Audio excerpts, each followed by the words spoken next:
ওর বাবার কিন্তু এই যে মেয়ে অসুস্থ, ওর বাবার এগুলা নিয়ে কে কি বললো না, ওর বাবার এগুলা কিছু নেই। ছেলে মেয়েকে ও অনেক ভালোবাসে, আদর পেলে ওরা যেখানে আদর পাবে ওরা ওইখানে বেশি যাবে।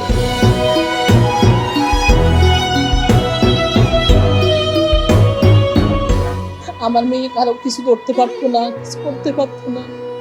মানে যখন ধরতে পারছি ও অসুস্থ, তখন আমি মানুষের কাছে অনেক নির্যাতিত হয়েছি। এখনো আমি মানে ওরে নিয়ে বাড়িতে যাইতে পারি না।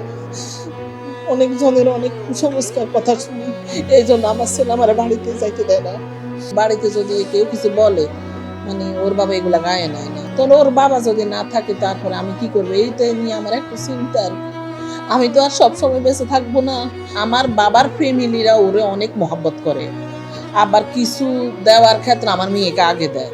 আমার বোনের ছেলেরা মানে বোনেরা বলে যে মানে ওরে কিছু আগে দিলে আল্লাহ তাআলা আমাদেরকে অনেক ভালো জানবে। কারণ আমরা তো মা, আমাদের যাদের ঘরে এসব বাচ্চারা তারাই তো বুঝে যে ওরা কেমন মানুষ।